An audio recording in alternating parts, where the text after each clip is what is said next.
멕시코가 한국 기업의 기술을 강탈하려 하자 한국 기업이 비상이 걸렸습니다. 디지털 주권법에 따라 한국 디스플레이는 모든 기술을 이전하라. 멕시코 정부는 자신만만했죠. 하지만 한국 기업이 거부하자 압박은 더욱 거세졌습니다. 노조 파업을 조장하고 환경 규제로 옥죄고 벌금 폭탄까지 떨어뜨렸죠. 작은 나라 기업에게 본때를 단단히 보여주겠다는 오만함이었습니다. 그런데 한국 기업이 정말로 철수를 선언하자 상상도 못한 재앙이 시작됐습니다. 대국의 오만에 눈이 멀어 진짜 적을 보지 못한 멕시코의 참혹한 교훈. 지금부터 그 충격적인 전말을 낱낱이 공개합니다. 저는 알레한드로 바르가스입니다. 할리스코 주 경제개발부 장관이었죠. 지금은 그저 죄책감에 시달리는 한 늙은이일 뿐입니다. 그날의 기억이 아직도 생생해요. 우리의 오만이 어떻게 재앙이 되었는지 그 모든 시작을 고백합니다. 운명의 그날은 화창한 월요일 아침이었습니다.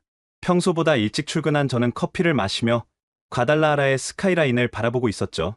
멕시코의 실리콘밸리라 불리는 이곳이 자랑스러웠습니다. 장관님, 긴급 회의가 소집됐습니다. 비서 마르타가 숨을 헐떡이며 들어왔어요. 무슨 일이지? 이 아침부터 주지사님이 직접 소집하셨어요. 10분 후입니다.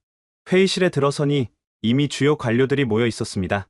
주지사 로드리고 산체스의 표정은 뭔가 결연해 보였죠. 모두 왔군. 오늘은 역사적인 날이 될 거야.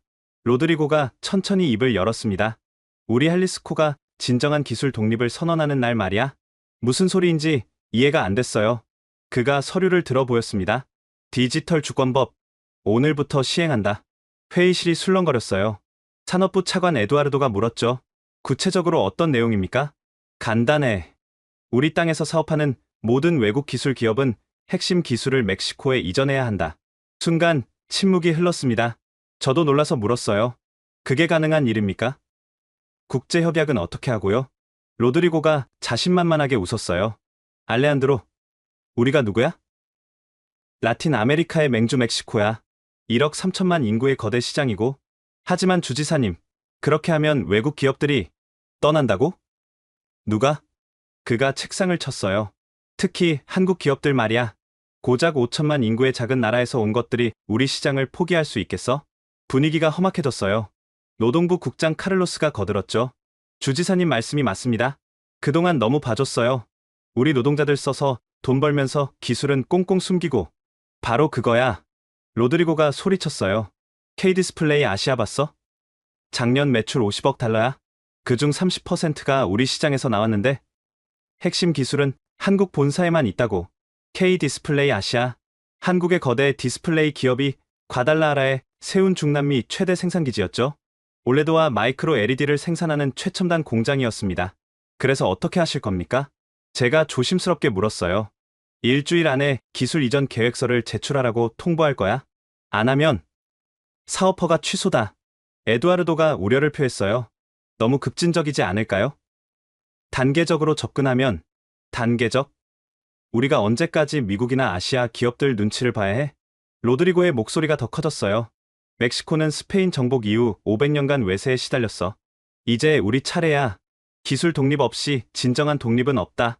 회의실에 박수가 터졌어요. 다들 민족주의적 열정에 취한 것 같았죠. 저도 솔직히 가슴이 뛰었습니다. 그때 재무부 차관 이사벨라가 손을 들었어요. 혹시 K디스플레이가 거부하면 어쩌죠? 거부? 하하. 로드리고가 크게 웃었어요. 2만 5천 명을 고용하고 200개 협력업체와 일하는 공장을 버리고 갈 수 있을까? 20년간 투자한 인프라를 포기하고? 다들 고개를 끄덕였어요. 논리적으로 맞는 말 같았으니까요. 회의가 끝나고 돌아오는 길에 전화가 왔습니다. K디스플레이의 진성태 법인장이었어요. 알레한드로 장관님, 방금 통보받은 내용이 사실입니까? 진 사장님, 공식 문서가 곧 전달될 겁니다. 이건 너무 갑작스럽습니다. 최소한 협의라도. 협의는 끝났습니다. 일주일 안에 답변 주시기 바랍니다. 전화를 끊고 나니 약간 미안한 마음이 들었어요. 진 사장과는 5년간 좋은 관계를 유지해왔거든요. 하지만 이건 국가적 차원의 일이었습니다. 그날 저녁, 언론은 흥분으로 들끓었어요. 할리스코주, 역사적인 디지털 주권법 선포, 외국 기업들의 기술 이전 의무화, 멕시코의 기술 독립 원년, 시민들의 반응도 뜨거웠습니다. 소셜미디어는 찬사로 가득했죠. 드디어 우리도 진짜 주인이 되는구나. 한국 기업들이 그동안 너무 이익만 챙겼지. 멕시코의 자존심을 보여주자. 집에 돌아와 아내 소피아에게 자랑스럽게 말했어요. 오늘 역사를 만들었어. 우리 아이들은 기술 강국 멕시코에서 살게 될 거야. 아내는 걱정스러운 표정을 지었죠. 너무 성급한 건 아닐까? K디스플레이가 정말 큰 회사라고 들었는데 걱정 마. 그들이 우리를 떠날 수는 없어. 멕시코 시장이 얼마나 큰데. 그날 밤 저는 승리감에 도취되어 있었습니다. 마침내 작은 나라들에게 우리의 힘을 보여준 것 같았거든요. 하지만 침실 창문 너머로 보이는 K디스플레이 공장의 불빛이 평소보다 어둡게 느껴졌어요. 그게 불길한 전조였는지는 그때 몰랐습니다. 다음날 아침부터 상황은 급박하게 돌아가기 시작했습니다. 그리고 일주일 후 디지털 주권법 발표로부터 정확히 일주일이 지난 날 상황은 예상과 다르게 흘러가고 있었습니다. K디스플레이는 기술 이전 계획서 대신 정중한 거절 의사를 전달했죠. 존경하는 알레한드로 장관님께 귀정부의 요청을 신중히 검토했으나 핵심 기술 이전은 불가능함을 알려드립니다. 다만 현지 인력 양성 프로그램을 확대하여 로드리고 주지사는 격노했습니다. 감히 우리를 거부해? 좋아. 그럼 다른 방법을 써야겠군. 그날 오후 갑자기 K디스플레이 노동조합에서 긴급 성명을 발표했습니다. 새로운 노조 위원장 디에고 모랄레스가 카메라 앞에 섰죠. 동료 여러분, 우리는 더 이상 차별을 참을 수 없습니다. 한국인 관리자들의 월급은 우리의 10배가 넘습니다. 이게 공정합니까? 전 이상함을 느꼈어요. 디에고라는 인물을 처음 봤거든요. 알아보니 불과 2달 전에 갑자기 나타나 노조 위원장이 된 사람이었습니다. 그가 어떻게 그렇게 빨리 2만 5천 명의 신뢰를 얻어 전체 파업을 이끌 수 있었는지는 의문이었지만 이미 일은 벌어진 후였죠. 다음날 아침 2만 5천 명의 노동자가 일제히 파업에 돌입했습니다. 공장 정문은 붉은 깃발로 뒤덮였죠. 기술 이전 없이는 노동도 없다. 멕시코 노동자를 존중하라. 동일 노동, 동일 임금. 언론은 즉각 노동자들의 편에 섰습니다. K디스플레이의 노동 착취 실태 고발, 한국인과 멕시코인의 충격적인 임금 격차, 기술 독점이 낳은 불평등. 진성태 법인장이 다급하게 전화를 걸어왔어요. 장관님, 이건 불법 파업입니다. 정부가 개입해 주셔야 합니다. 진 사장님, 노동자들의 정당한 권리 행사를 막을 수는 없습니다. 정당한 권리요? 갑자기 나타난 노조 위원장이 선동하고 있지 않습니까? 그건 노조 내부 문제입니다. 정부가 개입할 사안이 아니에요. 전화를 끊고 나니 양심이 찔렸습니다. 사실 저도 이상하다고 생각했거든요. 하지만 이미 시작된 일이었죠. 파업 3일째, 상황은 더욱 악화됐습니다. 디에고가 기자회견을 열었어요. 우리는 증거를 확보했습니다. 한국인 관리자들이 멕시코 노동법을 체계적으로 위반해왔다는 증거를요. 그가 서류 뭉치를 들어 보였습니다. 초과 근무 수당 미지급, 안전 규정 위반, 심지어 노동자 감시까지. 이게 21세기 멕시코에서 일어날 일입니까? 증거들이 언론에 대대적으로 보도됐습니다. 하지만 이상했어요. 그 자료들이 너무 완벽하게 정리되어 있었거든요. 마치 오래전부터 준비한 것처럼. 카를로스 노동부 국장이 제게 귓속말했습니다. 알레한드로, 이거 좀 이상하지 않아? 디에고가 누군지 아무도 몰라? 무슨 소리야? 내가 조사해봤는데 2년 전까지 존재하지도 않던 사람이야. 갑자기 나타나서 노조를 장악했지. 순간 불안감이 엄습했습니다. 하지만 이미 화살은 시위를 떠난 상태였죠. 일주일 후 노동부는 K디스플레이에 거액의 벌금을 부과했습니다. 노동법 위반에 대한 벌금 5억 페소, 향후 모든 관리직의 50%를 멕시코인으로 채용, 의무화, 즉시 이행하지 않을 시 영업 정지. 진 법인장이 직접 저를 찾아왔습니다. 평소의 온화한 모습은 사라지고 얼굴이 굳어 있었죠. 장관님, 이건 명백한 표적 압박입니다. 무슨 말씀이신지 아시지 않습니까? 우리가 20년간 멕시코 법을 얼마나 잘 지켜왔는지 갑자기 이런 증거들이 나온다는 게 말이 됩니까? 증거가 있으니 조치를 취한 것뿐입니다. 진 법인장이 한숨을 쉬었어요. 장관님, 우리가 정말로 떠나길 원하십니까? 협박입니까? 아닙니다. 진심으로 묻는 겁니다. 우리가 없는 과달라하라를 상상해 보셨습니까? 그 말이 가슴에 와 닿았습니다. 하지만 이미 돌이킬 수 없는 강을 건넌 것 같았어요. 기술 이전을 하시면 모든 게 해결됩니다. 진 법인장이 씁쓸하게 웃었습니다. 그게 해결책이라고 생각하십니까? 신뢰를 잃은 관계에서 무슨 기술 이전을 하겠습니까? 그가 일어서며 마지막으로 말했어요. 다음 주에 한국 본사에서 사람이 올 겁니다. 아마 마지막 협상이 될 거예요. 문을 나서는 그의 뒷모습이 쓸쓸해 보였습니다. 그날 밤, 저는 처음으로 불안감을 느꼈어요. 혹시 우리가 너무 멀리 간 건 아닐까? 하지만 다음날 아침, 더 큰 폭풍이 기다리고 있었습니다. 파업이 해결되지 않은 상태에서 또 다른 문제가 터졌습니다. 월요일 아침, 지역 환경단체 베르데 할리스코가 충격적인 폭로를 했죠. K디스플레이가 5년간 독성 폐기물을 불법 방류했다는 제보를 받았습니다. 단체 대표 마리아 곤살레스가 기자회견장에서 선언했어요. 그녀 역시 최근에 갑자기 나타난 인물이었지만 당시엔 그게 중요하지 않았습니다. 우리 아이들이 마시는 물이, 숨 쉬는 공기가 오염되고 있었습니다. 더 이상 참을 수 없습니다. 제보자는 익명이었고 증거는 상세했습니다.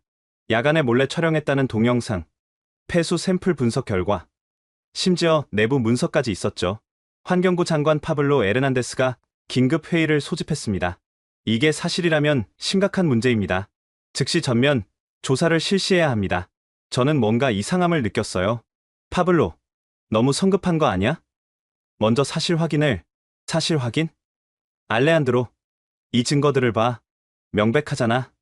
로드리고 주지사가 끼어들었습니다. 즉시 공장 가동을 중단시켜야 해. 시민들의 건강이 걸린 문제야. 하지만 주지사님, 그러면 생산이 완전히 중단됩니다. 그게 뭐가 문제야? 기술 이전하면 되잖아. 모든 게 너무 완벽하게 맞아떨어졌습니다. 마치 각본이 있는 것처럼. 다음날 환경조사단이 공장에 들이닥쳤습니다. 언론은 마치 기다렸다는 듯이 현장을 생중계했죠. 지금 보시는 곳이 문제의 폐수 처리 시설입니다. 조사관들이 샘플을 채취하고 있습니다. 조사 결과는 예상대로였습니다. 기준치를 초과하는 중금속이 검출됐다고 발표됐죠. 하지만 이상한 점이 있었어요. 환경부 직원 하나가 저에게 몰래 찾아왔습니다. 장관님, 이상한 게 있어요. 뭐가 이상한데? 폐수 샘플 채취 지점이요. 거기는 K디스플레이 배출구가 아니에요. 옆 공장 것인데. 뭐라고? 그런데 보고서에는 K디스플레이 것으로 되어 있어요. 누군가 의도적으로. 조용히 해. 증거 있어? 아니요. 이미 보고서가 나갔으니. 머리가 복잡해졌습니다. 하지만 이미 언론은 K디스플레이를 환경 파괴 기업으로 낙인 찍고 있었죠. 시민들의 분노가 폭발했습니다. 학부모들이 거리로 나왔어요. 우리 아이들을 지켜라. 한국 기업은 떠나라. 돈보다 생명이 먼저다. 시위대는 공장을 에워쌌습니다. 분위기는 험악했죠. 진성태 법인장이 다시 저를 찾아왔습니다. 이번엔 한국 본사에서 온 김도윤 전무와 함께였어요. 장관님, 이건 명백한 조작입니다. 김 전무가 서류를 내밀었어요. 우리 자체 조사 결과입니다. 지난 5년간 모든 환경 기준을 준수했고 국제 인증도 받았습니다. 하지만 정부 조사 결과는 그 조사 자체가 문제입니다.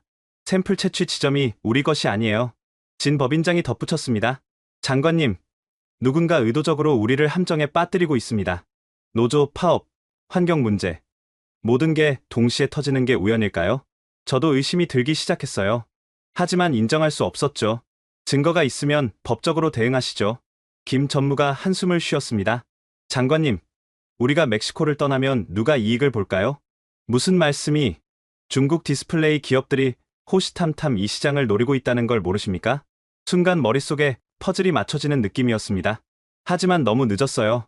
그 주 금요일, 환경부는 강력한 제재를 발표했습니다.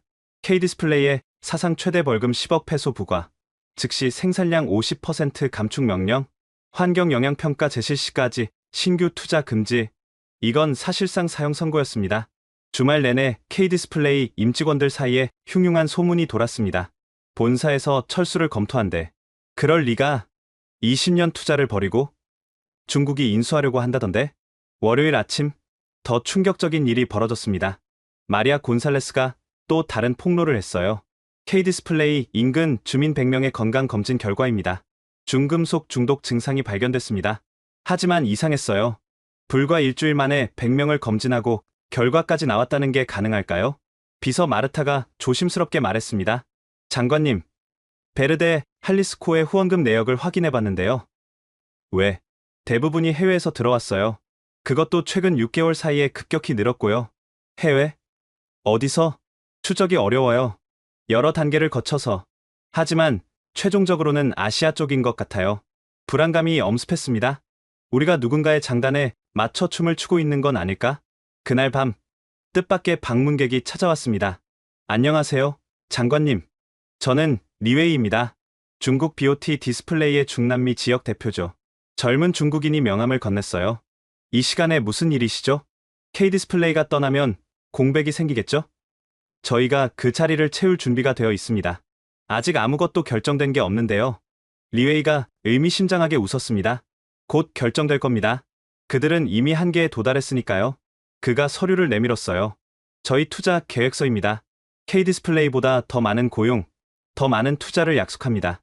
그리고 기술 이전도 하겠습니다. 물론 핵심 기술은 아니지만요.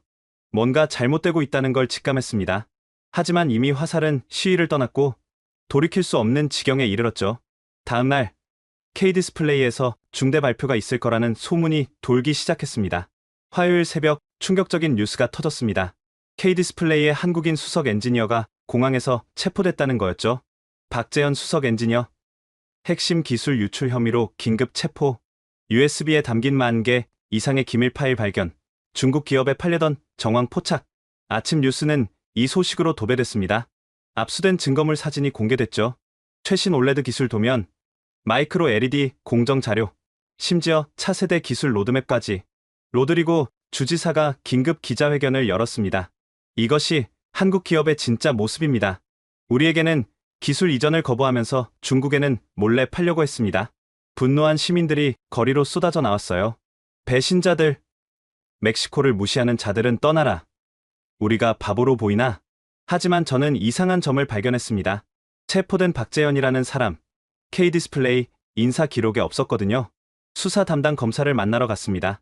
디아스 검사, 박재현이라는 사람 신원이 확인됐습니까? 물론이죠. K디스플레이 직원증도 있고 출입 기록도 있습니다. 하지만 회사 측은 모르는 사람이라고. 회사가 발뺌하는 거죠. 증거가 이렇게 명백한데 뭔가 석연치 않았지만 이미 여론은 폭발 상태였습니다. K디스플레이 본사는 발칵 뒤집혔습니다. 김도윤 전무가 직접 기자회견을 열었죠. 박재현이라는 사람은 우리 직원이 아닙니다. 이는 명백한 조작입니다. 하지만 아무도 믿지 않았어요. 오히려 역풍을 맞았죠. 증거 인멸하려는 꼼수, 한국 기업의 뻔뻔한 거짓말. 이제 진짜 모습을 드러냈다. 상황은 걷잡을 수 없이 악화됐습니다. 검찰은 K디스플레이 사무실과 연구소를 압수수색했어요. 그 과정에서 또 다른 증거들이 발견됐습니다. 다른 한국인 직원들의 이메일에서 의심스러운 내용 발견, 중국 기업과의 비밀 접촉 정황, 조직적 기술 유출 가능성. 하지만 이상했어요. 증거가 너무 쉽게, 너무 많이 발견됐거든요. 마치 누군가 일부러 놓아둔 것처럼. 진성태 법인장이 저를 찾아왔습니다. 얼굴이 수척해져 있었어요. 장관님, 이제 진실을 말씀드릴 때가 된 것 같습니다. 무슨 진실 말입니까? 2달 전부터 이상한 일들이 있었어요. 해킹 시도, 직원 포섭 시도, 심지어 가짜 직원까지 침투시켜 했죠. 누가요? 중국 경쟁사들입니다. 우리가 떠나길 바라는 세력들이요. 그가 서류를 보여줬습니다. 보안업체의 보고서였죠. 박재현도 그중 하나였을 겁니다. 우리는 막았지만 결국 이런 식으로 이용당했네요. 왜 진작 말씀 안 하셨습니까? 누가 믿어줬을까요? 장관님도 안 믿으셨잖아요. 할 말이 없었습니다. 그날 오후 더 충격적인 일이 벌어졌습니다. 노조 위원장 디에고가 갑자기 기자회견을 열었어요. 저는 더 이상 거짓에 동참할 수 없습니다. 사실을 고백하겠습니다. 회견장이 술렁거렸습니다. 저는 진짜 K디스플레이 직원이 아닙니다. 누군가 저를 고용해서 노조에 침투시켰어요. 거액의 자금과 조직적인 지원으로 단기간에 노조를 장악할 수 있었습니다. 누가 그런 짓을? 기자들이 외쳤습니다. 정확히는 모릅니다. 하지만 중국인이었어요. 리웨이라는 이름을 들었습니다. 충격이었습니다. 리웨이. 며칠 전 저를 찾아왔던 그 중국인. 디에고는 계속했습니다. 모든 게 계획된 거였어요. 파업도, 환경 문제 제기도, 심지어 가짜 엔지니어 사건도요. 프로젝트 아즈텍이라는 이름의 5년 계획이었습니다. 하지만 이미 너무 늦었습니다. 다음 날 K디스플레이 이사회가 열렸다는 소식이 들려왔습니다. 안건은 단 하나. 멕시코 사업 철수 검토. 공장 앞에는 불안에 떨리는 직원들이 모여들었어요. 우리가 무슨 잘못을 했다고. 가족들은 어떻게 먹여 살리지. 20년을 일했는데 이렇게 끝나는 거야? 저는 그날 밤 한숨도 못 잤습니다. 우리가 무슨 짓을 한 건지, 누구를 위한 일이었는지 자문했죠. 다음날 아침, 드디어 운명의 순간이 찾아왔습니다. 목요일 오전, K디스플레이 본사에서 고위급 인사들이 도착했습니다. 회장 직속 부사장 최현식과 글로벌 전략팀이었죠. 그들의 표정은 싸늘했습니다. 로드리고 주지사는 마지막 카드를 꺼냈습니다. 주정부 청사에서 열린 회의는 팽팽한 긴장감으로 가득했죠. 우리의 최종 제안입니다. 로드리고가 문서를 건넸어요. K디스플레이 멕시코 법인의 지분 51%를 주정부에 양도하십시오. 그러면 모든 문제를 해결해 드리겠습니다. 최 부사장의 눈빛이 차가워졌습니다. 지분을 양도하라고요? 네. 그게 싫으면 72시간 내에 멕시코를 떠나십시오. 선택은 당신들이 하는 겁니다. 이건 강탈입니다. 강탈이라뇨? 우리는 정당한 법적 절차를 밟고 있습니다. 환경 위반, 노동법 위반, 기술 유출까지. 이대로라면 형사 처벌도 가능합니다. 최 부사장이 일어섰습니다. 24시간만 시간을 주십시오. 본사와 논의가 필요합니다. 24시간이요? 좋습니다. 하지만 더는 안 됩니다. 회의가 끝난 후 저는 최 부사장을 따로 만났습니다. 최 부사장님, 사실 저도 이건 너무하다고 생각합니다만 장관님, 이미 결정은 내려졌습니다. 무슨 결정 말입니까? 아무것도 변하지 않는다면 우리는 떠날 겁니다. 정말로요? 20년 투자를 포기하고? 최 부사장이 쓴웃음을 지었습니다. 장관님, 비즈니스에서 가장 중요한 게 뭔지 아십니까? 신뢰입니다. 한번 깨진 신뢰는 돈으로도 살 수 없어요. 그날 밤, 과달라하라는 불안에 휩싸였습니다. 직원들과 가족들이 공장 앞에서 철야 농성을 시작했어요. K디스플레이는 떠나지 마라. 우리의 일자리를 지켜달라. 정부는 무엇을 하고 있나? 아이러니했습니다. 불과 몇 주 전만 해도 한국 기업을 비난하던 사람들이 이제는 떠나지 말라고 애원하고 있었죠. 다음날 아침, 소셜미디어는 분노와 두려움으로 가득했습니다. 정부가 일자리를 망쳤다. 누구를 위한 기술 독립인가? 내 가족이 굶어 죽으면 정부가 책임질 거냐? 정치권도 분열되기 시작했습니다. 야당은 즉각 공세에 나섰죠. 로드리고 주지사의 섣부른 정책이 재앙을 불렀다. 2만 5천 가정을 파탄으로 몰아넣은 책임을 져라. 심지어 여당 내에서도 비판의 목소리가 나왔습니다. 이사벨라 재무차관이 저를 찾아왔어요. 알레한드로, 이대로는 안 돼. K디스플레이가 떠나면 세수가 30% 줄어들어. 알고 있어. 협력업체까지 합치면 10만 명이 일자리를 잃어. 경제가 무너질 거야. 그럼 어떻게 하란 말이야? 이미 주사위는 던져졌어. 그때 전화가 울렸습니다. 로드리고였어요. 알레한드로, 좋은 소식이야. 중국 BOT가 투자 의향서를 보냈어. 정말입니까? K디스플레이보다 더 좋은 조건이야. 고용도 3만 명으로 늘리겠대. 뭔가 이상했습니다. 너무 시기가 절묘했거든요. 주지사님, 혹시 이 모든 게 무슨 말을 하려는 거야? 아닙니다. 전화를 끊고 나니 섬뜩했습니다. 모든 게 계획된 시나리오라면 토요일 오후 5시, 운명의 72시간이 거의 끝나가고 있었습니다. K디스플레이는 마지막까지 침묵을 지키고 있었죠. 공장 앞에는 수천 명이 모여 있었습니다. 가족들, 협력업체 직원들, 시민들까지. 제발 떠나지 마세요. 우리가 잘못했습니다. 한 번만 더 기회를 주세요. 하지만 6시가 되자 공장 정문에 공고문이 붙었습니다. 그 순간이 왔습니다. 토요일 오후 6시 정각, K디스플레이 공장 정문에 붙은 공고문 앞으로 사람들이 몰려들었습니다. 누군가 떨리는 목소리로 읽기 시작했죠. K디스플레이 주식회사는 깊은 유감과 함께 멕시코 사업 완전 철수를 공식 발표합니다. 비명과 울음소리가 터져 나왔어요. 안 돼, 이건 거짓말이야. 우리가 뭘 잘못했다고. 제발, 제발 다시 생각해주세요. 공고문은 계속됐습니다. 지속적인 사업 환경 악화와 신뢰 관계 붕괴로 더 이상 멕시코에서의 사업 지속이 불가능하다고 판단했습니다. 모든 생산 설비는 3개월 내 베트남 신공장으로 이전됩니다. 순간 광장은 아수라장이 됐어요. 한 여성이 바닥에 주저앉아 울부짖었습니다. 남편이 여기서 15년을 일했어요. 이제 우리는 어떻게 살아요? 노인 한 분이 지팡이를 짚고 떨리는 목소리로 외쳤어요. 내 아들도 손자도 여기서 일해. 3대가 이 공장에서 먹고 살았는데. 협력업체 사장들도 망연자실했습니다. 우리 회사는 K디스플레이 물량이 90%야. 이제 끝났어. 다 끝났어. 긴급 뉴스 속보가 연이어 터졌습니다. K디스플레이 멕시코 완전 철수 선언. 2만 5천 명 대량 실직 위기. 협력업체 200곳. 연쇄 도산 우려. 과달라하라 경제 붕괴 초읽기. 30분도 안 돼서 주가가 폭락했습니다.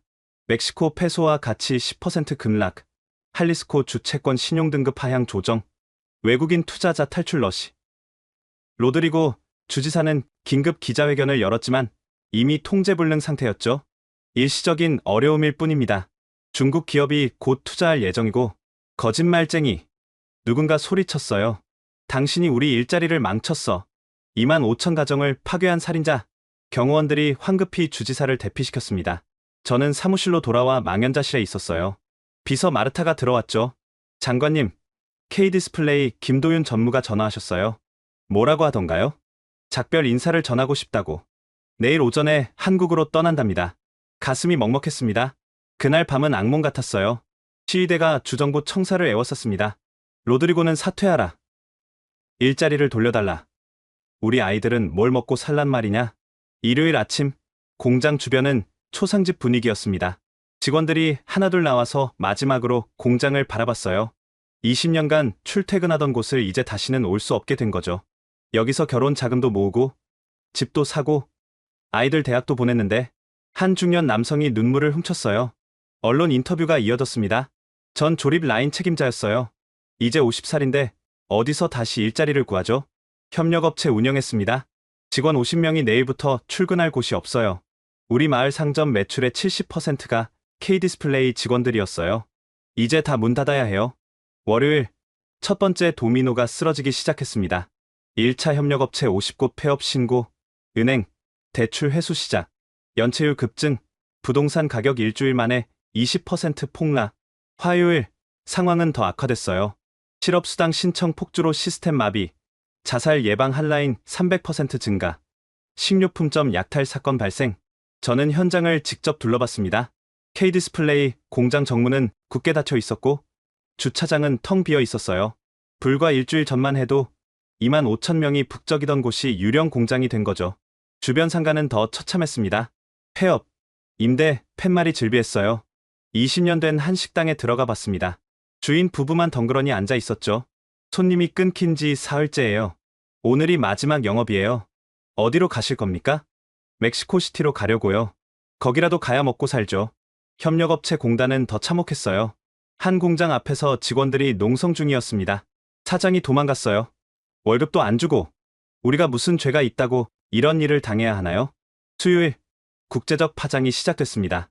USMCA 재협상 가능성 제기, 외국인 투자 신뢰도 역대 최저, 무디스, 멕시코 신용등급 하향 검토. 이제 중앙 정부도 가만히 있을 수 없었습니다. 대통령이 직접 전화를 걸어왔어요. 알레한드로, 도대체 무슨 짓을 한 거요? 한 기업 때문에 나라 경제가 흔들리고 있어. 죄송합니다. 대통령님, 죄송하다고? 당장 수습 방안을 찾아요. K디스플레이를 다시 불러오든지 뭐든지 해요. 하지만 이미 엎질러진 물이었습니다. 목요일, 희망이었던 중국 투자마저 무산됐습니다. 리웨이가 전화를 걸어왔어요. 미안합니다, 장관님. 본사에서 투자를 재검토하래요. 왜 갑자기? 멕시코 리스크가 너무 커졌대요. K디스플레이 사태를 보고 중국 정부가 국제적 비난을 의식해 투자 중단을 지시했습니다. 하지만 당신들이 원하던 일 아니었습니까? 전화가 끊겼습니다. 그제야 깨달았어요. 우리는 철저히 이용당했다는 걸. 금요일, 일주일 만에 집계가 나왔습니다. 직접 실직자 2만 5천 명, 간접 실직자 7만 5천 명, 예상 경제 손실 연간 100억 달러, 과달라하라는 죽은 도시가 되어가고 있었습니다. 그리고 저는 알게 됐죠. 이 모든 비극의 시작에 우리의 오만이 있었다는 걸. 하지만 진짜 충격은 아직 시작도 안 했습니다. K디스플레이 철수 발표 한 달 후, 과달라하라는 완전히 다른 도시가 되어 있었습니다. 멕시코의 실리콘밸리라 불리던 이곳이 유령 도시로 변하고 있었죠. 매일 아침 발표되는 경제 지표는 재앙 그 자체였습니다. 할리스코 주 실업률 15% 돌파, 소비 지출 40% 급감, 세수 35% 감소로 공공 서비스 중단 위기. 주정부 긴급 대책회의는 매일 열렸지만 뾰족한 수가 없었어요. 복지 예산을 삭감해야 합니다. 이사벨라 재무차관이 암울한 표정으로 보고했죠. 학교 급식, 노인연금, 의료 지원 모두 줄여야 해요. 그럼 서민들은 어떻게 살라고? 다른 방법이 없어요. 세수가 이렇게 줄었는데 더 큰 문제는 도미노 효과였습니다. K디스플레이와 거래하던 은행들이 비상이 걸렸어요. 바나멕스 은행, 대손충당금 사상 최대 적립, 산탄데르, 할리스코 지점 30% 폐쇄, 중소기업 대출 90% 축소, 한 은행 지점장이 저에게 하소연했습니다. 장관님, 대출금 회수가 안 돼요. 협력업체들이 줄줄이 파산하고 있어요. 정부 지원책은? 무슨 돈으로요? 정부도 돈이 없잖아요. 부동산 시장은 완전히 얼어붙었습니다. K디스플레이 직원들이 살던 아파트 단지를 방문했을 때의 광경은 충격적이었어요. 매물 1,500세대, 매수자 제로, 부동산 중개인이 한숨을 쉬었죠. 6개월 전엔 프리미엄 붙여도 못 구했는데 지금은 반값에도 안 팔려요. 왜 이렇게 됐을까요? 누가 삽니까?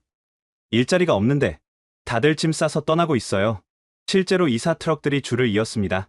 가족들이 눈물을 흘리며 20년 삶의 터전을 떠나고 있었죠. 엄마, 우리 왜 이사가?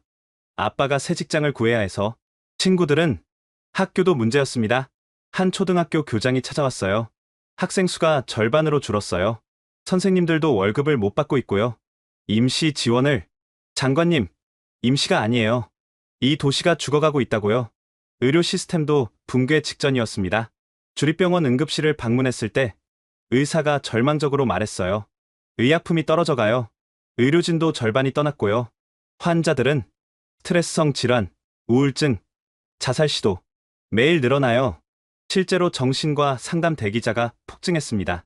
남편이 실직 후 알코올 중독이 됐어요. 아이가 학교 가기를 거부해요.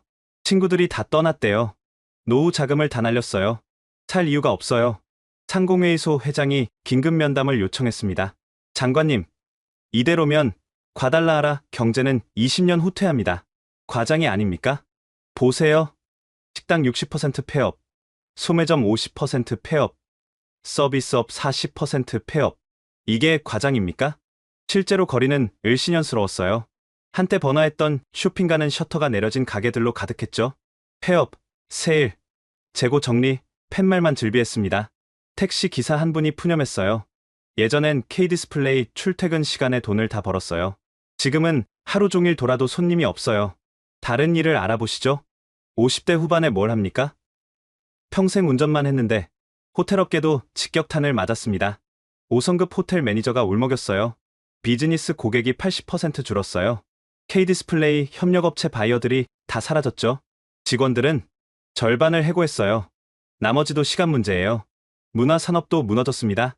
극장, 콘서트홀, 미술관 관람객이 급감했죠. 문화가 사치화됐어요. 먹고 살기도 힘든데 누가 공연을 봅니까? 한 극장 관장의 한탄이었습니다. 대학가도 초토화됐습니다. 공대 학장이 찾아왔어요. 신입생 지원율이 70% 떨어졌어요. 졸업해도 일자리가 없으니까요. 교수들은 타 지역으로 옮기고 있어요. 연구비도 끊기고 더 심각한 건 미래 세대의 꿈이 사라졌다는 거였어요. 한 고등학생의 말이 가슴을 찔렀습니다. 공대 가서 뭐해요? K디스플레이 같은 회사도 못 지키는 나라인데 치안도 악화됐습니다. 절도 사건 200% 증가, 마약 거래 활성화, 청소년 갱단 급증, 경찰서장이 한숨을 쉬었어요. 실직자들이 범죄로 내몰리고 있어요. 먹고 살 길이 없으니까요. 국제적 신뢰도 추락은 더 치명적이었습니다. 인텔, 할리스코 투자 계획 철회, HP, 생산시설 코스타리카로 이전 검토, 독일 자동차 부품사 세 곳 추가 철수. 외국인 투자 담당관이 절망적으로 보고했어요. 아무도 안 옵니다. K디스플레이 사태가 트라우마가 됐어요. 중국 기업들은 그들도 똑같아요. 정치적 리스크가 너무 크대요. 설상가상으로 연방정부의 압박이 시작됐습니다. 할리스코 주 교부금 30% 삭감, 특별 재정 지원 불가, 주지사 탄핵 요구 시위 확산. 로드리고 주지사는 완전히 궁지에 몰렸어요. 알레한드로, 우리가 정말 잘못했어. 처음으로 그가 약한 모습을 보였습니다. 어떻게든 수습해야 해. 방법이 없을까? 이미 너무 늦었습니다. 한국 정부의 사과라도. 자존심 때문에 거부하셨잖습니까? 침묵이 흘렀어요. 가장 가슴 아픈 건 평범한 사람들의 삶이 무너지는 모습이었습니다. 한 가족의 이야기를 들었어요. 남편은 K디스플레이 15년 근속이었고 저는 협력업체 경리였어요. 큰애는 대학생, 작은애는 고등학생이었죠. 어머니가 눈물을 훔쳤습니다. 하루아침에 부부가 실직했어요. 집 대출금도 못 내고 아이들 학비도. 지금은 남편은 건설 일용직 전 청소 일을 해요. 애들은 학교를 그만뒀고요. 이런 가족이 수만이었습니다. 사회 안전망은 이미 무너진 상태였어요. 실업수당 재원 고갈, 무료 급식소 폐쇄, 노숙자 쉼터 포화, 복지 담당관이 울먹였어요. 매일 수백 명이 도움을 요청하는데 우리가 해줄 수 있는 게 없어요. 언론은 연일 비극적인 소식을 전했습니다. 전직 엔지니어, 길거리 음식 판매로 연명, 명문대 졸업생, 청소부로 전락, 가족 동반 자살 사건 급증. 가장 충격적인 건 한 협력업체 사장의 유서였어요. 직원들에게 미안합니다. 끝까지 지키려 했지만 정부를 믿은 제가 바보였습니다. 과달라하라는 완전히 다른 도시가 됐습니다. 희망의 도시에서 절망의 도시로, 미래의 도시에서 과거의 도시로, 멕시코의 자부심에서 멕시코의 수치로. 그리고 저는 매일 밤 악몽을 꿨어요. 2만 5천 개의 빈 책상이 있는 텅 빈 공장, 울부짖는 가족들, 문 닫힌 가게들, 우리의 오만이 만든 지옥이었습니다. 하지만 아직 진실은 밝혀지지 않았죠. 이 모든 비극 뒤에 숨은 거대한 음모가 있었다는 걸 우리는 아직 몰랐습니다. 철수 발표 3개월 후, 과달라하라 테크노파크는 완전한 유령 단지가 되어 있었습니다. 한때 멕시코의 미래라 불리던 이곳을 직접 둘러봤을 때의 충격은 잊을 수 없어요. 거대한 K디스플레이 공장은 텅 비어 있었습니다. 정문의 회사 로고는 이미 떼어낸 상태였고 주차장엔 잡초만 무성했죠. 경비원 2명만이 덩그러니 남아 있었어요. 이제 뭘 지키는 겁니까? 건물이라도 지켜야죠. 혹시 누가 살지도 모르니까. 누가 사겠어요? 공장 내부는 더 처참했습니다. 한때 최첨단 장비들이 즐비했던 생산 라인은 텅 비어 있었어요. 바닥엔 먼지만 쌓여갔죠. 여기가 올레드 생산 라인이었어요. 하루 10만 개를 생산했죠. 안내를 맡은 전직 생산 관리자의 목소리엔 그리움이 묻어났습니다. 장비들은 다 어디로? 베트남으로 갔죠. 3개월 걸릴 거라던 이전 작업을 2달 만에 끝냈더라고요. 연구소 건물도 마찬가지였어요. 500명의 엔지니어가 일하던 곳이에요. 멕시코 최고의 두뇌들이었죠. 다들 어디로? 한국으로 간 사람, 미국으로 간 사람, 실직 상태인 사람. 뿔뿔이 흩어졌어요. 가장 서글픈 건 직원 휴게실이었습니다. 게시판엔 아직도 동호회 모집 공고, 사내 행사 안내문이 그대로 붙어 있었어요. 볼링 동호회 회원 모집, 가족 한마음 축제, 5월 15일. 마치 시간이 멈춘 것 같았죠. 협력업체 단지는 더 황량했습니다. 200개 업체 중 아직 남아있는 곳은 10곳도 안 됐어요. 저희는 다음 주에 문 닫아요. 마지막까지 버티던 한 업체 사장이 말했죠. 다른 거래처는 못 찾으셨어요? K디스플레이 품질 기준에 맞춰 일했는데 다른 데서는 너무 비싸대요. 주변 상권은 완전히 죽었습니다. 3년 전 오픈했다는 쇼핑몰을 가봤더니 입점 매장의 80%가 비어 있었어요. 크리스마스 시즌인데도 이래요. 작년엔 발 디딜 틈이 없었는데. 쇼핑몰 관리자가 한숨을 쉬었죠. 더 가슴 아픈 건 꿈을 잃은 젊은이들이었습니다. 대학 캠퍼스에서 만난 공대생들의 말이 잊히지 않아요. 교수님들도 다 떠났어요. 수업도 제대로 안 돼요. 졸업하면 뭐 할 거예요? 모르겠어요. 멕시코시티로 가든지 아니면 미국으로. 과달라하라에서는? 여기엔 미래가 없잖아요. 한 교수는 더 직설적이었습니다. 20년간 쌓아온 산학협력이 하루아침에 무너졌어요. 이제 이론만 가르치는 무용한 대학이 됐죠. 주택가도 황폐해졌습니다. K디스플레이 직원들이 많이 살던 고급 아파트 단지를 가봤더니 절반 이상이 비어 있었어요. 매물로 나와도 사는 사람이 없어요. 월세도 반값인데 세입자가 없고요. 관리사무소 직원이 하소연했죠. 관리비도 못 걷어서 엘리베이터도 절반만 운행해요. 놀이터엔 아이들이 사라졌습니다. 애들이 다 전학 갔어요. 우리 아들도 친구가 없대요. 한 어머니의 푸념이었죠. 병원과 학교도 위기였습니다. 환자가 60% 줄었어요. 의료진 월급도 제때 못 주고 있죠. 한 사립병원 원장의 고백이었어요. 공립학교도 통폐합 얘기가 나와요. 학생이 너무 줄어서. 교육청 관계자의 걱정이었죠. 문화시설들도 하나둘 문을 닫았습니다. 영화관 3곳 폐관, 공연장 무기한 휴관, 미술관 관람료 무료에도 관람객 전무. 과달라하라의 자부심이었던 테크 뮤지엄도 위기였어요. K디스플레이가 최대 후원사였어요. 이제 운영비도 없어요. 관장이 울먹였죠. 가장 충격적인 건 도시 전체의 분위기였습니다. 활기차던 거리는 을씨년스러워졌고 사람들의 표정엔 희망이 사라졌어요. 미래 도시? 이제 과거 도시죠. 한 시민의 자조적인 말이었습니다. 그리고 설상가상으로 중국 기업들마저 투자를 거부했습니다. 정치적 리스크가 너무 커요. 정책 일관성이 없는 곳엔 투자 못해요. K디스플레이 사태가 트라우마예요. 리웨이와의 마지막 통화가 기억납니다. 장관님, 저희도 사업이에요. 신뢰할 수 없는 곳엔 투자하지 않아요. 당신들이 원하던 결과 아니었습니까? 저희가 원한 건 공정한 경쟁이었어요. 이런 파괴는 아니었죠. 그제야 깨달았습니다. 우리는 이용당했을 뿐 아니라 버림받기까지 했다는 걸. 과달라라는 완전히 잊힌 도시가 되어가고 있었습니다. 투자자들의 지도에서 지워진 도시, 젊은이들이 떠나는 도시, 희망이 사라진 도시. 그날 밤, 텅 빈 테크노 파크를 바라보며 생각했습니다. 우리의 오만이 얼마나 큰 대가를 치르게 했는지. 한 기업을 무시한 대가가 한 도시 전체의 미래였다는 걸. 하지만 아직 충격은 끝나지 않았습니다. 곧 모든 진실이 밝혀질 테니까요. 운명의 그날은 화요일 오후였습니다. 주정부 청사로 한 사람이 찾아왔죠. 전직 베르데 할리스코 직원이라고 자신을 소개한 카를라 멘도사였습니다. 장관님, 더 이상 침묵할 수 없어서 왔습니다. 그녀의 손은 떨리고 있었어요. 무슨 말씀을? K디스플레이 사태의 진실을 아셔야 해요. 이 모든 게 계획된 것이었습니다. 그녀가 가방에서 서류 뭉치를 꺼냈어요. 이게 뭡니까? 프로젝트 아즈텍. 중국 기업이 멕시코 디스플레이 시장을 장악하기 위한 5년 계획서예요. 서류를 펼쳐보니 충격적인 내용이 가득했습니다. 1단계 현지 환경단체 육성 및 자금 지원, 2단계 노동조합 침투 및 갈등 유발, 3단계 언론 매수 및 여론 조작, 4단계 정보 관료, 포섭, 5단계 한국 기업 축출 후 시장 진입. 손이 떨렸어요. 이게 진짜입니까? 제가 직접 중국 측 미팅에 참석했어요. 통역으로요. 카를라가 녹음 파일을 들려줬습니다. 중국어 대화가 흘러나왔죠. 멕시코 정부는 이미 우리 편이다. 특히 로드리고 주지사는 확실하다. K디스플레이만 나가면 시장은 우리 것이다. 환경 문제로 압박하고 노조로 흔들고 마지막에 기술 유출 스캔들로 끝내자. 믿을 수 없었습니다. 왜 이제야? 무서웠어요. 하지만 제 조카도 K디스플레이에서 일했거든요. 이제 실직해서 더는 못 참겠더라고요. 그녀가 또 다른 문서를 보여줬어요. 이건 자금 흐름이에요. 홍콩과 싱가포르를 거쳐 베르데 할리스코로 들어온 돈이 2년간 5천만 달러예요. 5천만 달러?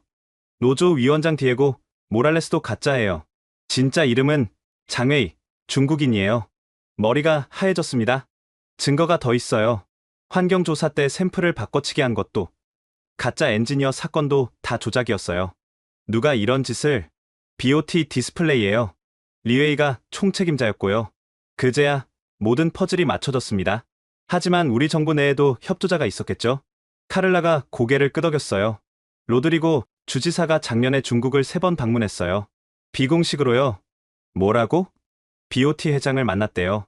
그 후로 급격히 K디스플레이 압박이 시작됐고요. 믿고 싶지 않았지만 모든 정황이 들어맞았습니다. 즉시 비밀 조사를 지시했습니다. 일주일 후 충격적인 사실들이 드러났어요. 로드리고 주지사 부인 명의 계좌로 거액 입금 확인, 환경부 고위 관료 2명, 중국 기업 취업 약속, 언론사 3곳 중국계 광고 수주 급증. 조사팀장이 보고했습니다. 장관님, 이건 빙산의 일각이에요. 더 파보면 계속해. 그러던 중 더 충격적인 문서를 입수했습니다. 프로젝트 아즈텍, 멕시코 정복 계획. 문서의 서문이 섬뜩했어요. 500년 전 스페인이 아즈텍을 정복했듯이 이제 우리가 기술로 멕시코를 정복한다. 구체적 전략이 상세히 나와 있었죠. 한국 기업 축출, 시장 독점, 기술 종속, 경제 지배. 뒷장엔 충격적인 명단이 있었습니다. 협력자 리스트. 그 안엔 우리가 믿었던 고위 관료들의 이름이 가득했어요. 이들이 모두 돈을 받았거나 약속을 받은 사람들이에요. 카를라가 확인해줬죠. 그날 밤 저는 결심했습니다. 진실을 밝혀야 한다고. 다음날 연방검찰에 모든 자료를 넘겼습니다. 알레한드로 장관, 이게 사실이라면? 사실입니다. 제가 보증합니다. 검찰의 수사가 시작됐고 언론이 먼저 냄새를 맡았죠. 충격, K디스플레이 사태는 중국의 음모였다. 프로젝트 아즈텍 전모 공개, 로드리고 주지사 연루 의혹. 며칠 후 디에고로 알려졌던 노조 위원장이 잠적했습니다. 리웨이도 갑자기 중국으로 돌아갔죠. 하지만 증거는 충분했습니다. 카를라가 추가 증언을 했어요. 리웨이가 자주 하던 말이 있어요. 멕시코인들은 자존심이 세서 쉽게 조종된다고요. 치욕스러웠습니다. 우리의 자존심을 이용해 우리를 파멸시켰다니. 연방정부가 직접 나섰습니다. 국가, 경제 안보를 위협한 중대 범죄. 로드리고 주지사가 체포됐고 관련자들이 줄줄이 구속됐죠. 하지만 이미 엎질러진 물이었습니다. K디스플레이는 돌아오지 않았고 과달라하라는 여전히 죽어가고 있었으니까요. 가장 비참한 건 우리가 스스로 무덤을 팠다는 사실이었습니다. 오만과 자존심에 눈이 멀어 진짜 친구와 적을 구분하지 못했던 거죠. 진실이 밝혀진 후 시민들의 분노는 하늘을 찔렀습니다. 우리를 팔아먹은 매국노들, 중국의 꼭두각시들, 2만 5천 가정을 파괴한 살인자들. 하지만 분노한다고 과거가 돌아오는 건 아니었습니다. 이미 모든 것을 잃은 뒤였으니까요. 프로젝트 아즈텍이 폭로된 지 한 달 후 멕시코는 발칵 뒤집혔습니다. 연방의회는 특별조사위원회를 구성했고 대통령은 직접 사과문을 발표했죠. 우리 정부의 일부가 외국 세력에 놀아나 소중한 파트너를 잃었습니다. 깊이 사과드립니다. 하지만 한국 정부의 반응은 차가웠습니다. 유감 표명만으로는 부족하다. 구체적 행동이 필요하다. 그때 저에게 전화가 왔습니다. 알레한드로 장관님? 청와대 경제수석실입니다. 한국 정부에서 직접 연락이 온 거였죠. 장관님이 진실을 밝혀주신 덕분에 많은 것이 명확해졌습니다. 죄송합니다. 너무 늦었습니다만.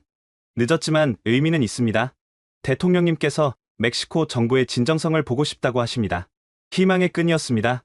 일주일 후 멕시코 대통령이 직접 서울 방문을 결정했습니다. 이번엔 진짜 사과를 하러 갑니다. 무릎 꿇고서라도 용서를 구할 겁니다. 대통령의 말에 자존심 센 멕시코 정치인들이 반발했지만 선택의 여지가 없었죠. 저도 수행단에 포함됐습니다. 서울행 대통령 전용기 안. 대통령이 저를 불렀어요.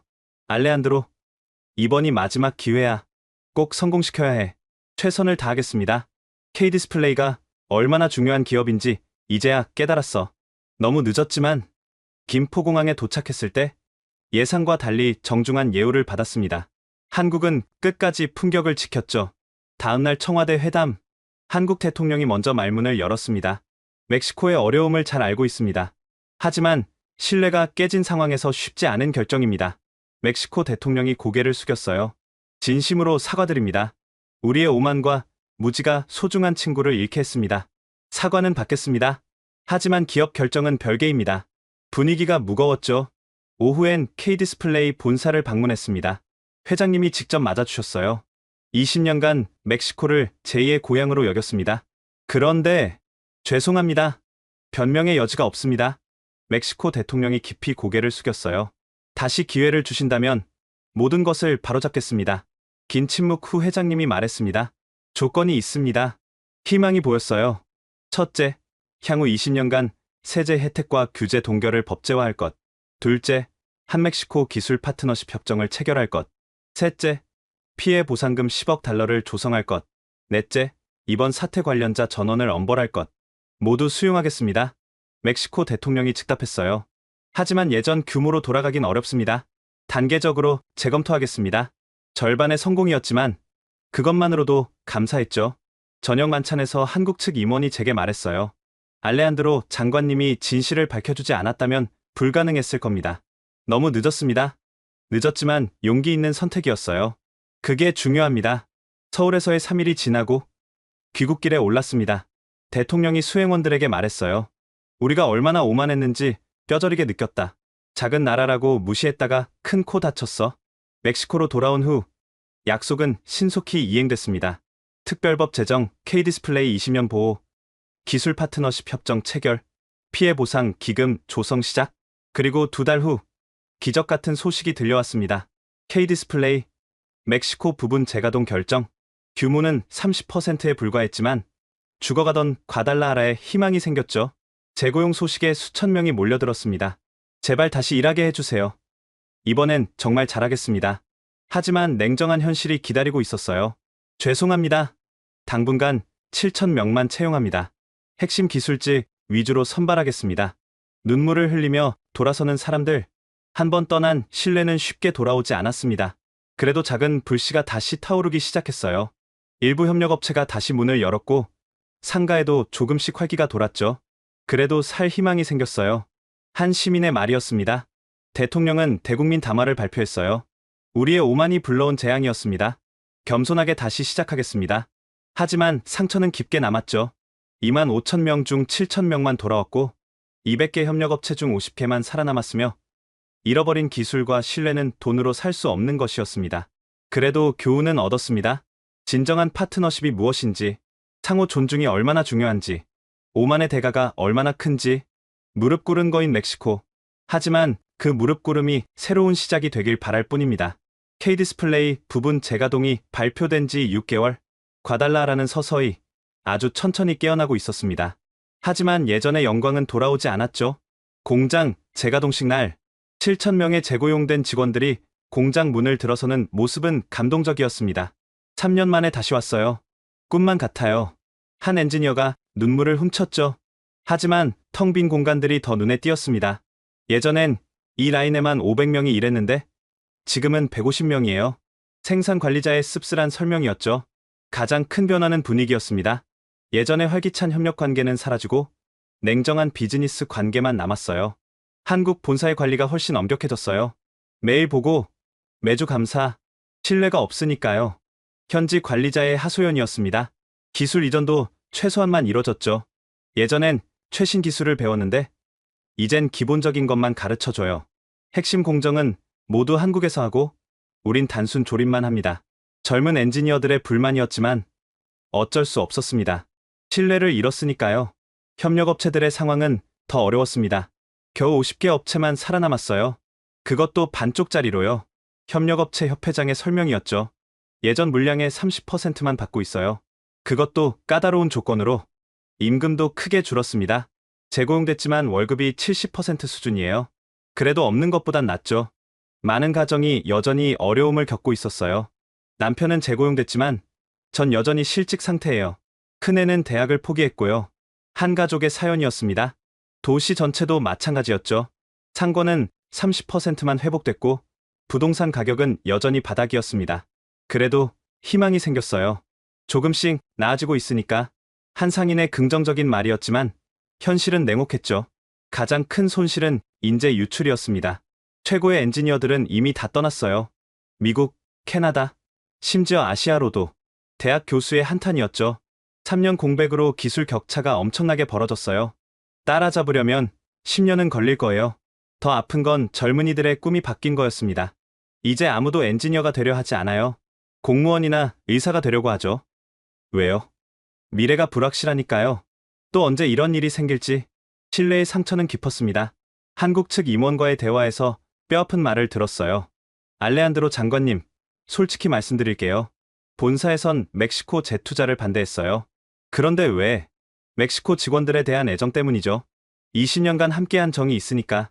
하지만 예전 같진 않을 거예요. 이해합니다. 신뢰는 건물처럼 지을 수 있는 게 아니에요. 특히 한번 무너진 신뢰는. 그의 말이 가슴을 찔렀습니다. 정부도 달라졌죠. 모든 정책 결정에 외국 기업들의 의견을 먼저 물었고 과도한 혜택을 제공했습니다. 너무 굴욕적이지 않나요? 한 공무원이 불평했지만 저는 고개를 저었어요. 우리가 자초한 일이에요. 신뢰를 회복하려면 어쩔 수 없죠. 6개월 후 평가 보고서가 나왔습니다. 경제 지표 30% 회복, 고용 28% 회복, 세수 35% 회복. 숫자로는 희망적이었지만 현실은 달랐어요. 잃어버린 70%는 영영 돌아오지 않을 것 같았으니까요. 그래도 작은 기적들이 있었습니다. 아빠가 다시 일하게 돼서 너무 좋아요. 한 아이의 밝은 웃음. 작은 가게지만 다시 열었어요. 손님이 조금씩 늘고 있어요. 희망을 포기하지 않은 상인. 비록 적은 인원이지만 다시 연구할 수 있어서 행복해요. 초심을 잃지 않은 엔지니어. 이런 사람들이 과달라하라의 희망이었습니다. 마지막으로 K디스플레이 진성태 사장을 만났을 때 진 사장님, 정말 죄송했습니다. 지나간 일이에요. 중요한 건 앞으로죠. 언젠가 예전처럼 될 수 있을까요? 진 사장이 잠시 생각하더니 말했어요. 솔직히 어렵겠죠. 하지만 새로운 관계는 만들 수 있어요. 더 성숙한 관계를요. 절반의 귀환. 완전하진 않지만 없는 것보단 나았습니다. 깨진 신뢰의 대가는 컸지만 그래도 다시 시작할 기회를 얻었으니까요. 이제 우리가 할 일은 하나. 다시는 같은 실수를 반복하지 않는 것. 그것이 진정한 교훈이겠죠. 재가동 1년 후 과달라하라에 특별한 건물이 들어섰습니다. 한 멕시코 기술혁신센터였죠. K디스플레이와 멕시코 정부가 함께 만든 미래를 위한 약속이었습니다. 개원식 날, 양국 정상이 영상으로 축하 메시지를 보냈고 수백 명의 젊은이들이 희망에 찬 눈빛으로 지켜봤죠. 이곳은 단순한 교육기관이 아닙니다. 신뢰를 다시 쌓아가는 장소입니다. 김도윤 K디스플레이 부사장의 계획사였어요. 센터의 첫 번째 프로그램은 미래 엔지니어 양성 과정이었습니다. 한국 강사님들이 정말 열정적이에요. 숨김없이 가르쳐 주시죠. 수강생 말이 솔의 말이었어요. 처음엔 의심했어요. 또 속이는 거 아닐까 하고. 하지만 진심이 느껴졌어요. 변화는 조금씩 나타났습니다. 센터 졸업생들이 K디스플레이에 취업하면서 새로운 활력이 생겼죠. 이번엔 다릅니다. 서로를 파트너로 대하는 게 느껴져요. 신입 엔지니어 카를로스의 말이었습니다. 정부도 달라졌어요. 투명성이 최우선이 됐고 모든 정책 결정 과정이 공개됐죠. 외국 기업 자문위원회를 만들었어요. 정책 입안 단계부터 의견을 듣죠. 새로 부임한 경제부 장관의 설명이었습니다. 시민 의식도 성숙해졌어요. 우리가 가진 것의 소중함을 이제야 알았어요. 한 시민단체 대표의 말이었죠. 감시하되 협력하고 비판하되 건설적으로. 그게 우리가 배운 교훈이에요. 1년 후 놀라운 성과가 나타났습니다. 센터 출신 엔지니어들이 공정 개선안을 제시해 생산성이 15% 향상됐죠. 멕시코 엔지니어들의 창의성이 놀라워요. 우리도 배울 점이 많습니다. 한국 기술 고문의 평가였어요. 이런 성과를 바탕으로 K디스플레이는 단계적 확장을 발표했습니다. 향후 3년간 고용을 15,000명까지 늘리겠습니다. 절반 수준이었지만 꾸준한 성장이었죠. 더 중요한 건 다른 기업들도 관심을 보이기 시작했다는 거예요. 일본 S전자, 멕시코 투자 검토, 독일 부품사, 과달라하라 공장 확장, 대만 반도체 기업, 기술센터 방문, 신뢰가 조금씩 회복되고 있었습니다. 저는 은퇴를 앞두고 마지막으로 K디스플레이를 방문했습니다. 공장은 여전히 예전의 70% 수준이었지만 분위기는 달랐어요. 활기차고 희망적이었죠. 장관님, 오랜만입니다. 진성태 사장이 반갑게 맞아줬어요. 이제는 회장님이 되셨네요. 축하드립니다. 모두 새로운 시작 덕분이죠. 어려웠지만 더 단단해졌어요. 공장을 둘러보며 많은 생각이 들었습니다. 젊은 멕시코 엔지니어가 한국 선배와 머리를 맞대고 문제를 해결하는 모습. 서로 다른 언어지만 기술이라는 공통어로 소통하는 모습. 실패를 인정하고 다시 시작하는 용기. 그것이 진정한 파트너십이었죠. 마지막 날, 기술혁신센터에서 특별한 행사가 있었습니다. 화해와 미래를 위한 포럼이었죠. K디스플레이 사태의 피해자들과 가해자들이 한자리에 모였습니다. 우리 모두가 피해자였고 우리 모두가 가해자였습니다. 한 시민 대표의 말이 가슴을 울렸어요. 중요한 건 용서하고 앞으로 나아가는 거죠. 그날 저는 고백했습니다. 제 오만이 시작이었습니다. 진심으로 사과드립니다. 박수가 터져 나왔어요. 용서와 화해의 박수였죠. 포럼이 끝나고 한 젊은이가 다가왔습니다. 장관님, 덕분에 다시 꿈을 꿀 수 있게 됐어요. 감사합니다. 내가 뭘? 진실을 밝혀주셨잖아요. 그게 새로운 시작이었어요. 은퇴 후 저는 가끔 과달라하라를 찾습니다. 여전히 상처는 남아있지만 도시는 살아있어요. K디스플레이 공장에선 여전히 불빛이 반짝이고 기술혁신센터에선 젊은이들이 꿈을 키우며 거리엔 조금씩 활기가 돌아오고 있죠. 완벽하진 않습니다. 예전처럼 되진 못했어요. 하지만 더 성숙해졌고 더 지혜로워졌으며 더 겸손해졌습니다. 그것이 우리가 얻은 가장 큰 자산이겠죠? 진정한 파트너십은 서로를 인정하고 존중하는 데서 시작된다는 것. 작고 크고의 문제가 아니라 마음의 크기가 중요하다는 것. 그 교훈을 가슴에 새기고 새로운 미래를 향해 한 걸음씩 나아가고 있습니다. 상처는 아물고 있고 신뢰는 쌓이고 있으며 희망은 자라고 있습니다. 그것으로 충분합니다. 지금까지 멕시코 과달라하라에서 벌어진 충격적인 사건의 전말을 들어보셨습니다. 대국의 오만이 어떻게 한 도시를 파괴할 뻔했는지, 그리고 숨겨진 음모가 어떻게 국가를 농락했는지 보셨죠. 하지만 가장 중요한 교훈은 진실을 인정하는 용기와 다시 시작하는 겸손함이었습니다. 이 이야기가 단순한 과거의 일로 끝나지 않기를 바랍니다. 우리 모두가 서로를 존중하고 진정한 파트너가 되는 세상을 위해 이 교훈을 널리 알려주세요. 오만이 부른 재앙의 교훈을 공유해주시고 다음에도 놀라운 이야기로 찾아뵙겠습니다. 구독과 좋아요도 부탁드립니다. 지금까지 원더풀 해외 사연이었습니다. 감사합니다.